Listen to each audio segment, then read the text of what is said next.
Hey guys, it's Hans Hobbies, and yet again another different filming setup. But I was in the middle of testing these two trucks, and I had some thoughts about them. So you can see this is my 1/18th scale ECX Ruckus that I unboxed yesterday, and I've been having a lot of fun with this. I've been driving it uh a lot. I took it to work, drove it during lunch, like bashed it during lunch.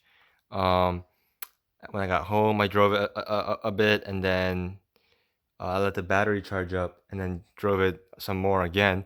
The nice thing is the battery is only 900 milliamps, so if it charges within an hour. So, and then it gives me around 10, 15, sometimes 20 minutes of runtime, which is really decent.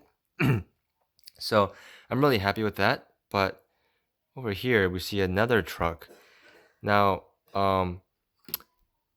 I picked this truck up today at the hobby shop when I went to get parts for this thing because when I was driving it at work, I did have a crash and my truck suddenly became front wheel drive. So I was thinking, oh no, the diff went out or something big happened. No, just it lost a pin.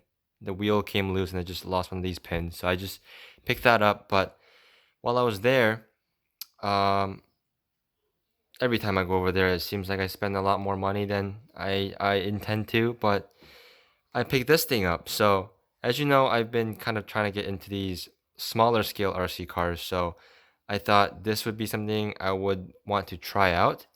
But I have been doing a Traxxas boycott for about 3 years now. I used to be a big Traxxas fan, but recently they've been kind of bullies in the industry. So I've been really boycotting them, and not even buying Traxxas parts really. But and I got rid of all of my Traxxas vehicles.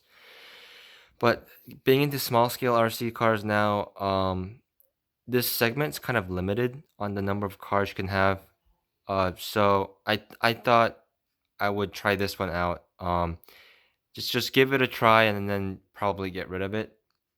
Just so I know I'm more well rounded in this smaller scale of the hobby. So fortunately they had one in stock. They had this blue one in stock, which is the color I was actually looking for. So I got pretty lucky with that. Um, Overall, it's a pretty nice looking truck. It kind of looks like their short-lived Traxxas Telluride. It looks like a smaller version of that. And it actually looks a lot bigger in video, and like bigger uh in pictures and stuff, but you can see the um, LaTrax Teton is actually smaller than the um, Ruckus over here. So that was actually kind of surprising. I was expecting this to be a little bit bigger, but it's actually a little bit smaller.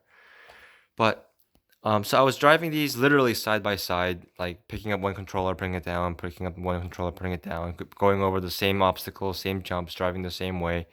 Um, And I have to say, I'm pretty disappointed with this LaTrax vehicle. Um, People have told me, and from what I've seen online, they look like they're pretty durable cars. Whereas this one has the opposite impression online, where it's pretty fragile and it seems to break a lot, especially the plastic drivetrain.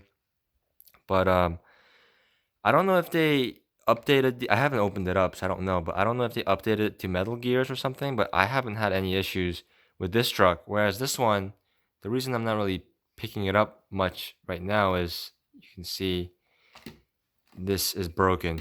And I literally was driving it for maybe 5 minutes or so, and this is completely broken.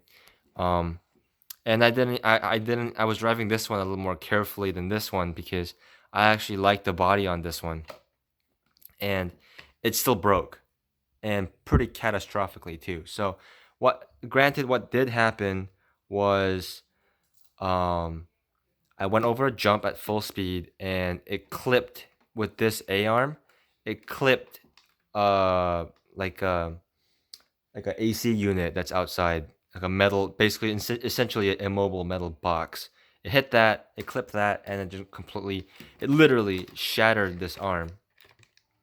You can see here, completely shattered. It's actually sharp. So that tells me that this arm is far too brittle, and it tells me it's made out of material that's far too hard, because that is literally sharp right now.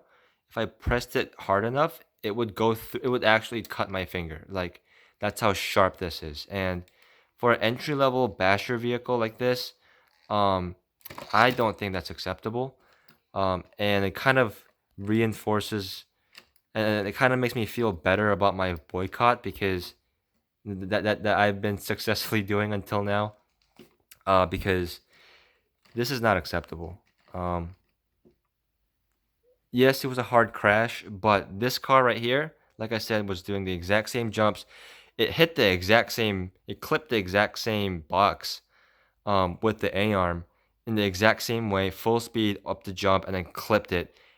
But this one's also been just driven harder, and it's been in a lot more crashes, freaking cartwheels, um, clipping like at full speed the arm into wooden posts and stuff.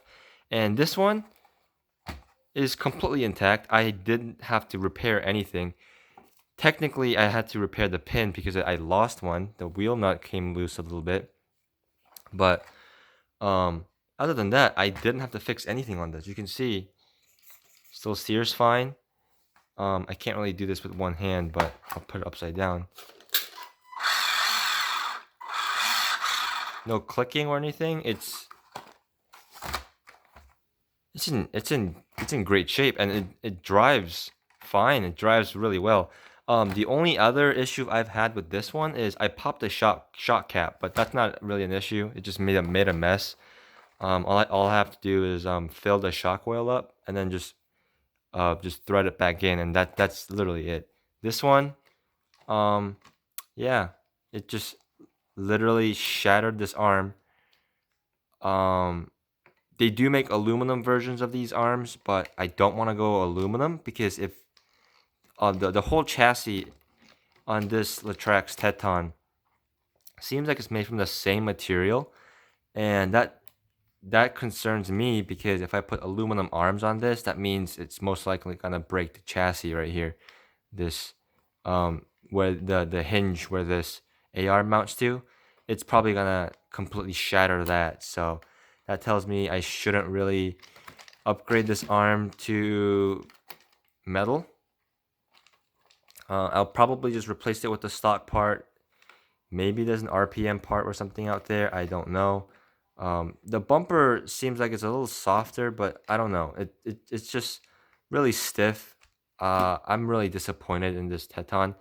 I was gonna do a full unboxing and review and everything of this, but so far I'm pretty disappointed with this car. And this car is more expensive than this one. This one costs $99. This one costs $130, $140. So you pay like 30-40 bucks more, and granted you do get metal drivetrain and all that. But yeah, now this one is out of commission, and it's younger than this one. And this one's just gonna be continuing to drive on, I guess. But yeah, that's my little rant about this Teton. I don't know. I was taking a chance with this thing, just like out of my own, like against my own morals, I suppose. But it's really disappointing me, and I guess I got what was coming for me, because for going against my own values, I guess. But yeah, it seemed like a nice truck out of the box, and it does drive really well. I have to give it that. It does drive really well. There are stuff I do like about it, but I'm at the moment I'm just really annoyed about this arm, and just really not happy with how sharp and brittle this arm is. So anyway, I will have more videos of these two cars, or maybe just this one. I don't know. I'll have more videos of these smaller scale RC cars coming up more soon. I also have a lot of 10 scale stuff and other RC content, so if you guys want to check that out, you guys can subscribe, give me a like, comment down below, all the good YouTube shenanigans, and tell me what you guys think. If you guys have these things, tell me what you guys think about this, and give me any like tips or suggestions with these, because I'm pretty new to the smaller scale, so I would appreciate it. But yeah, thanks for watching, and I'll see you guys next time.